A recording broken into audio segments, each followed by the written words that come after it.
Alright guys, selamat pagi semuanya. Hari ini sedang hujan ya. Jadi nanti kalau ada petir atau geluduk ya yang menggelegar gitu, suaranya agak terganggu. So, sorry for that. Hari ini saya akan membahas tentang koin anak bangsa ya. Jadi koin anak bangsa ini saya artikan sebagai koin yang diproduksi oleh orang Indonesia dan marketnya juga untuk orang Indonesia. Ini biasanya di dunia kripto Indonesia dikatakan koin anak bangsa gitu ya. Oke, koin anak bangsa ini kalau saya bilang ya koin produksi Indonesia atau made in Indonesia ini jumlahnya banyak sekali teman-teman. Saya banyak yang nggak kenal juga, nggak pernah dengar gitu maksudnya. Tapi tadi ketika saya search itu, macam-macam. Untuk UMKM, untuk ini, untuk itu, dan segala macam, banyak sekali. Nah, di sini saya ingin memberikan contoh 3 ya. Ada 3 contoh ini, koin anak bangsa. 2 sangat terkenal, ASIC dan iCoin ya. Ini sangat terkenal karena dibicarakan banyak orang gitu. Sedangkan salah satu tokenomics ini adalah satu koin yang dibuat oleh Indodax. Indodax itu adalah exchange, Bitcoin exchange atau cryptocurrency exchange, di mana saya ngelihat bahwa ya mereka memang ngerti gitu bahwa the real coin itu atau the real how the coin works lah, intinya begitu. Nah, tapi di satu sisi kita juga harus berpikir bahwa kok bisa ya koin yang diciptakan oleh orang Indonesia ini banyak sekali.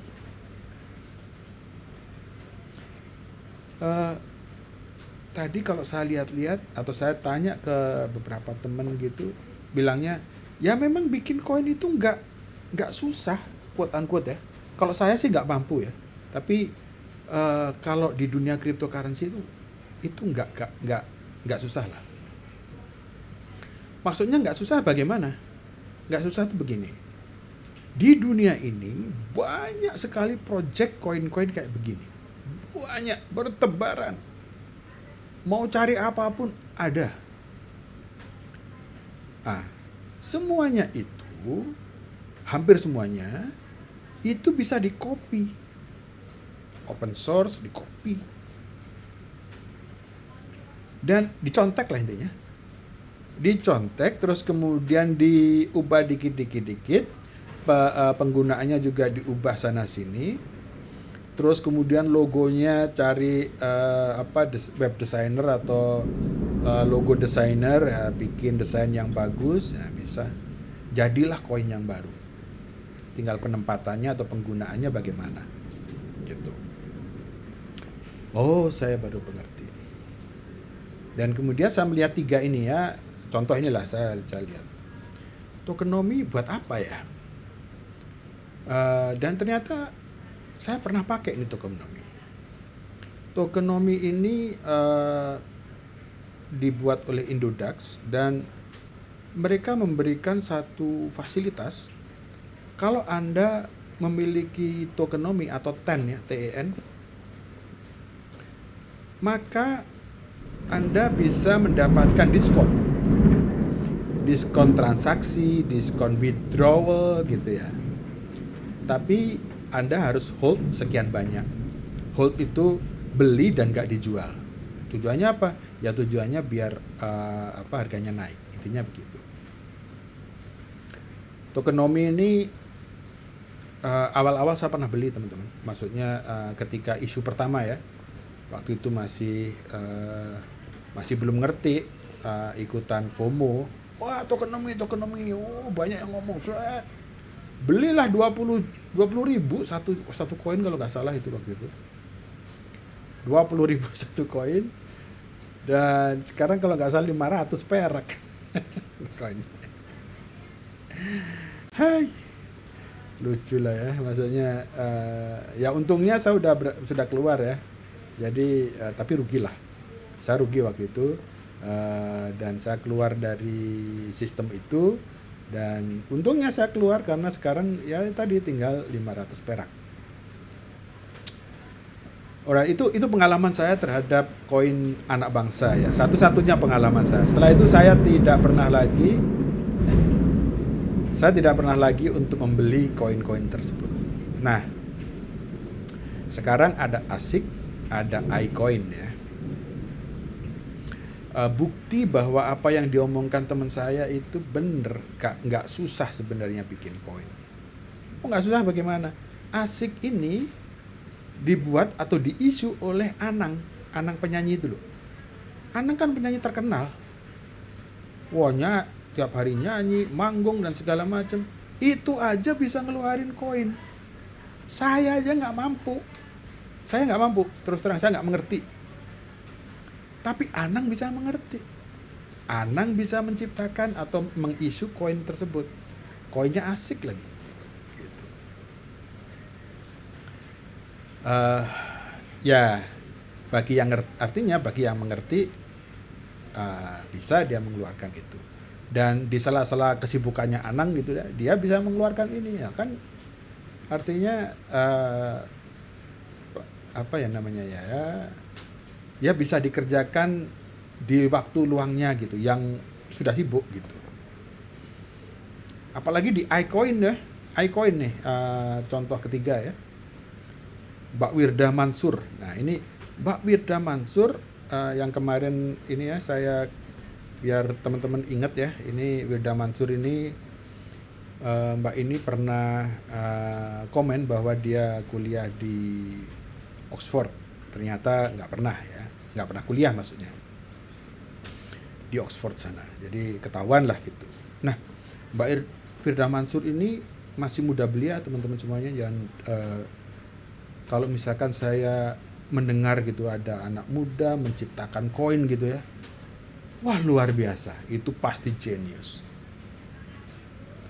Nah ini Mbak Wirda bisa menciptakan iCoin. Wah saya angkat topi sekali. Jadi kita coba lihat tiga koin inilah ya. Nah, itu bagaimana? Dari semuanya ini, saya melihat ketika koin ini diciptakan dan ketika koin ini dibeli, ini distribusinya bagaimana? Itu adalah hal pertama yang harus kita tahu. Oh, distribusinya ya dijual aja gitu. Semuanya juga gitu. Iya. Sebelum dijual itu loh. Itu bagaimana? Apakah harus ditambang? Apakah harus diapain? Harus diapain gitu. Si pembuatnya, si pemiliknya itu yang pertama kali dapatnya itu bagaimana gitu. Nah, kalau saya lihat teman-teman semuanya, hampir semua, kalau nggak semuanya ya, saya pakai hampir itu biar nggak disalahkan aja. Hampir semuanya itu pre-mine. Pre-mine itu bagaimana? Pre-mine itu kalau misalkan ada nambang ya nggak usah ditambang deh. Semuanya milik saya semuanya, gitu misalnya. Yang pertama, mungkin sebagian besar, mungkin semuanya. Koin itu semuanya milik saya, bisa dong. Karena dia yang isu kan. Atau 50% dia punya saya semuanya. Yang lain silakan ditambang gitu misalnya. Bisa aja. Nah, kalau di Indonesia ini kelihatannya hampir semuanya 100% diambil dulu. Punya saya. Punya yang mengeluarkan. Punya organisasi yang mengeluarkan. Saya katakanlah, saya akan mengeluarkan koin Indon misalnya. 100 juta koin. Bukan 100 juta rupiah ya. 100 juta koin jumlahnya. Terus kemudian saya mau harga ini. Koin ini satunya 1.000. Nah, Kalau misalnya saya punya 100 juta koin sekarang, koinnya buat saya semuanya, udah nggak usah ada nambang-nambangnya dah. Ribet gitu ya. 100 juta bentar ya.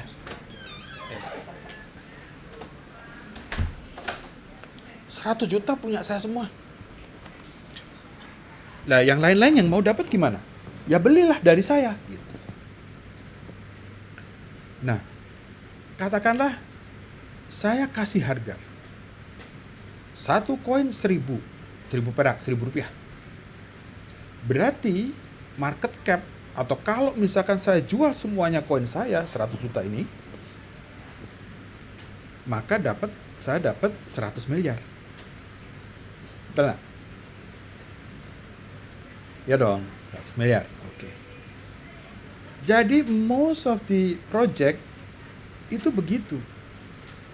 Koinnya diambil dulu semuanya, terus kemudian dikasih harganya sekian, dijual lah itu ke masyarakat. Nah, saya tidak mengatakan yang begitu itu pasti melakukan penipuan. Tapi hati-hati karena potensinya gede banget. Potensi untuk terjadinya penipuan itu gede banget. Penipuannya gimana? Bisa saja itu jadi scam. Saya tidak mengatakan 3 koin yang tadi itu nipu ya, sama sekali tidak. Jangan salah. Tapi teman-teman yang saya pengen kasih tahu sekarang adalah hati-hati karena itu ada potensi penipuan karena itu pre-mine. Kalau misalkan saya punya uang semuanya, terus kemudian saya jual, saya minggat gimana? Apa saya salah? Enggak kan? Sudah saya jual semuanya nih, saya dapat 100 miliar nih. Saya pergi aja ke Maroko sana. Rokokan, angkang-angkang kaki, minum-minum. Salah saya? Enggak kan? Tidak. Tapi itu bisa dikatakan scam. Karena apa? Karena ketika Anda mengeluarkan 100 juta dan Anda menyatakan bahwa hey, koinnya bisa begini, bisa begitu, dan akhirnya Anda tidak deliver begini-begitunya, itu namanya Anda ingkar janji, itu scam namanya. Oke ya, yang pertama. Ada potensi juga untuk rug pull. Rug pull itu apa sih? Rug pull itu yang kayak digambarin lah. Karpet di bawah Anda ditarik, Anda gelundung, guling. Bahasa Indonesia apa ya? Kejubrak gitu. Maksudnya bagaimana? Ya itu tadi, sama dengan scam. Begitu semuanya kejual, Anda ditinggal, selesai sudah. Rug pull itu yang terkenal ya, kejadian terkenal tuh kemarin ya Squid Game apa gitu ya. Squid Game coin apa gimana? Lupa saya namanya. Tapi kemarin terkenal banget. Rug pull itu. Atau terjadi pump and dump. Pump and dump itu gimana? Jadi gini. Saya punya 100 juta koin tadi ya. Saya jual 50 juta koin. Saya dapat 50 miliar dong. Duit 50 miliar rupiah ini saya pegang dong. Ya. Sekarang duit 50 miliar ini bisa saya gunakan untuk pumping. Pumping gimana? Yang jual itu saya beli pakai duit 50 miliar ini. Beli lagi. Sehingga karena saya udah nggak jual lagi nih, yang 50 miliarnya udah nggak jual lagi. Yang 50 juta yang tadi saya pegang udah nggak jual lagi. Saya beli terus. Sehingga harganya naik terus. Wah, akhirnya banyak yang FOMO dong. Anda bisa bilang, coba Anda beli waktu ICO atau initial coin offering 1.000. Sekarang udah naik jadi 2.000, udah 2 kali lipat kekayaan Anda. Wah, banyak lagi yang pengen. Wah, iya ya bisa 2 kali. Wah, terus akhirnya FOMO naik terus 2.000, 3.000, 4.000 gitu misalnya. Semakin banyak yang pengen kaya cepet, semakin banyak yang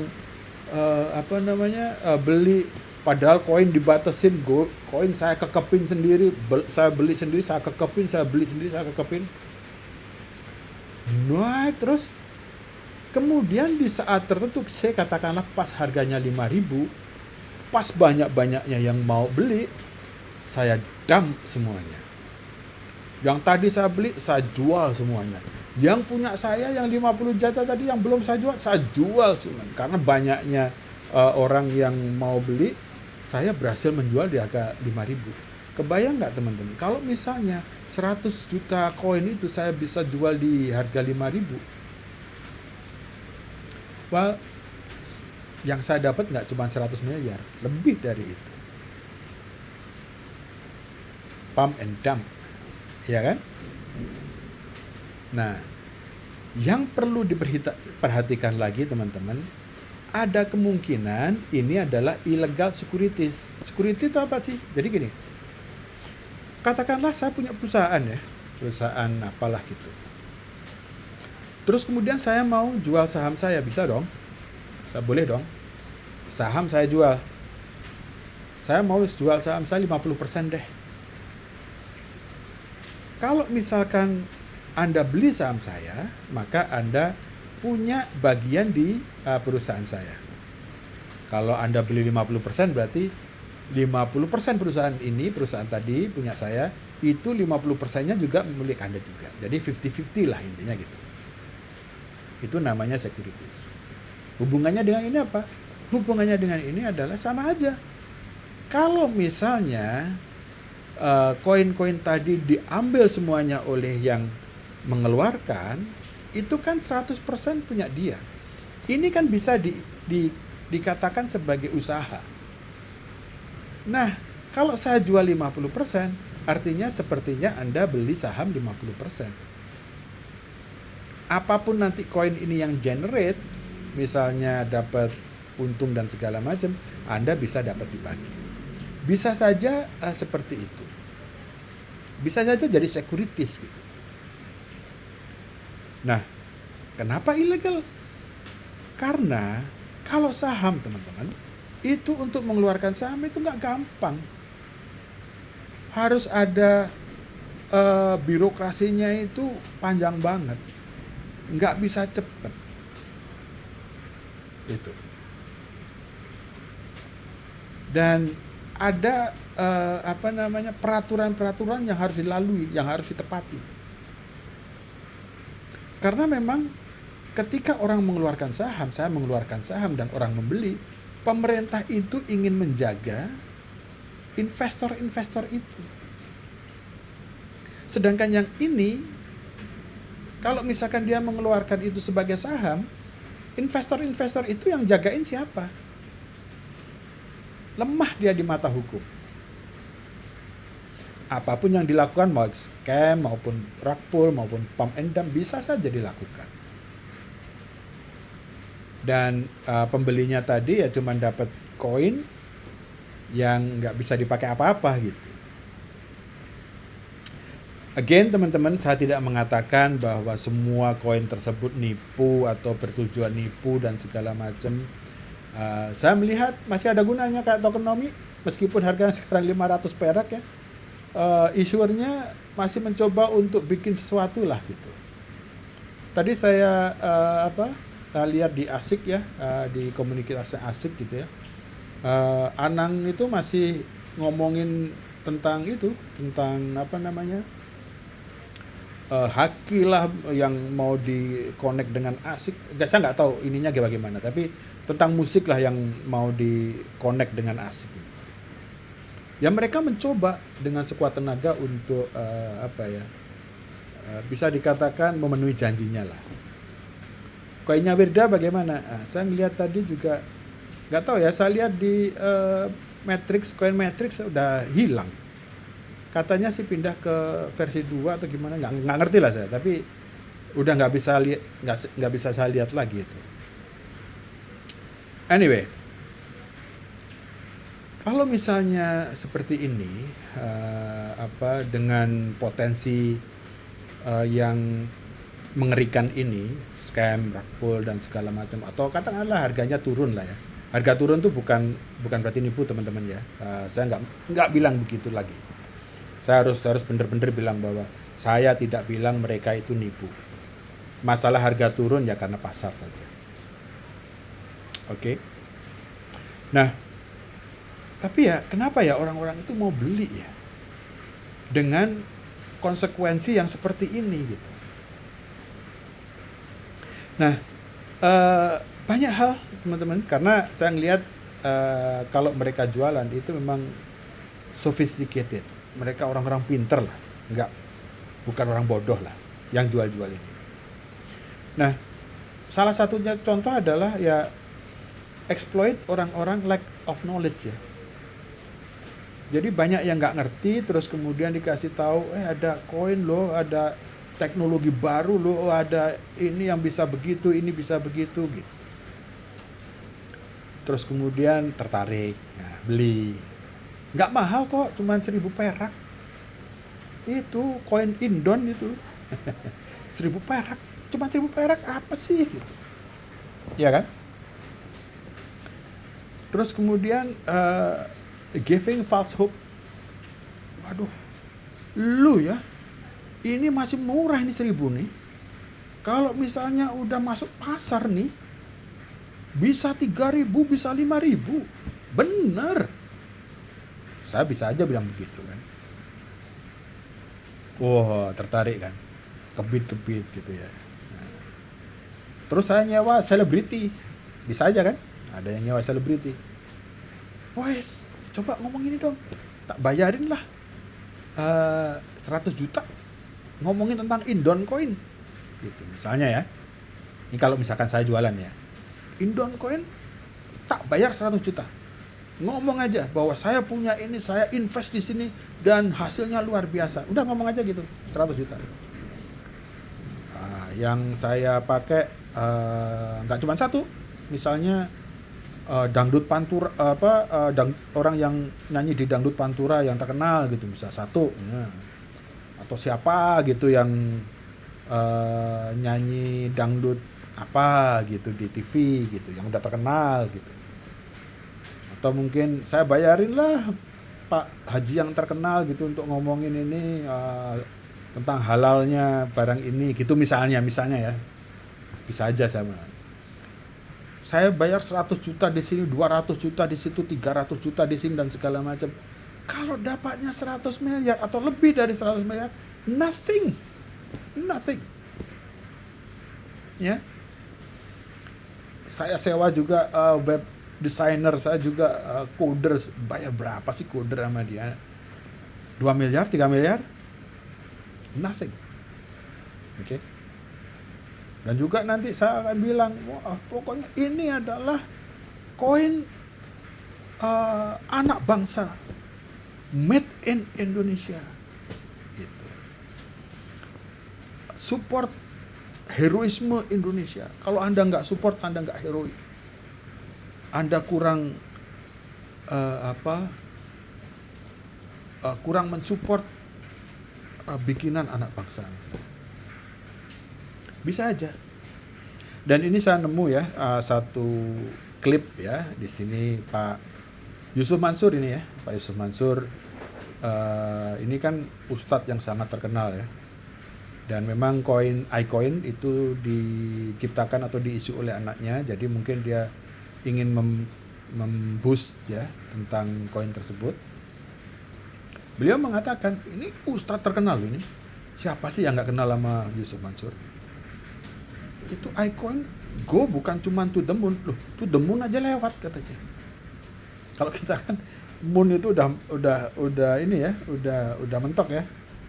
To the moon, coin to the moon. Wah ini Pak Yusuf Mansur bilangnya to the moon itu terlalu pendek. To the heaven katanya. Wah luar biasa. Ya saya nggak bilang Pak Yusuf Mansur nipu ya. Tapi saya juga nggak beli dan saya belum mati, jadi saya nggak tahu saya ke heaven gara-gara itu atau enggak nantinya gitu. Nah, ya mungkin aja kalau Anda beli koin, dijamin sama Pak Yusuf Mansur untuk to the heaven ini kan mungkin saja bisa, tapi kan kita nggak tahu. Anyway, ini adalah contoh di mana using celebrity, using giving hope. Saya nggak tahu ini false apa enggak ya, giving hope, dan juga bawa heaven religion dipakai juga gitu. Again, bukan berarti beliau nipu ya. Saya berkali-kali saya omongkan begini supaya nggak salah saya. Nanti ada yang salah pengertian. Wah, lu bilang Yusuf Mansur nipu. Enggak. Ya, oke. So, sekarang pertanyaannya, lah ini nggak boleh, itu nggak boleh, ini dicurigai, itu dicurigai. Harusnya bagaimana dong? Masa iya tidak boleh untuk melakukan inovasi? Kan pertanyaannya gitu ya. Teman-teman semuanya, I'm not against innovation. Betul. Saya tidak against inovasi. Saya tidak against orang memiliki pemikiran untuk Indonesia bisa maju gitu dengan menciptakan koin tadi. Saya tidak against itu sama sekali. Tetapi nih, kalau misalnya yang dilakukan adalah mengcopy, nyontek, ubah sini sana sini, actually the same thing. There's no innovation in it.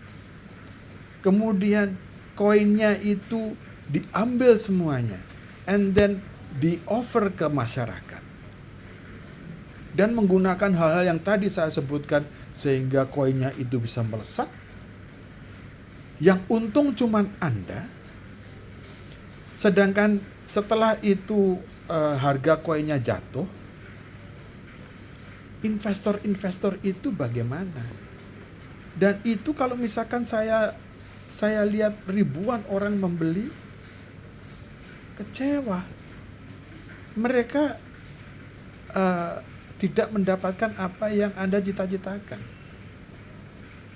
Ya mungkin cita-cita Anda cuma saya dapat uang gitu aja. Ya menurut saya itu bukan. Kalau Anda bilang bahwa itu inovasi sih, to be honest, it's not, man. It's ya setengah. Kalau saya bilang scam nanti kok salah. Ya intinya jauh panggang dari api gitu intinya. Ya. Terus yang benar bagaimana? Yang benar ya kalau saya bilang kalau mau inovasi ya inovasi yang benar gitu. Jangan inovasi nyontek terus kemudian bikin-bikin terus kemudian memang tujuannya untuk mengeruk duit gitu. Enggak. Kalau memang mau ini crowdfunding lah, boleh silakan. Saya mau bikin project ini crowdfunding dong. Jelas. Crowdfunding itu yang funding itu mengerti bahwa ya duitnya mungkin nggak balik. Kalau balik tambahannya lebih banyak, ya memang yang ngasih itu sifatnya nolong.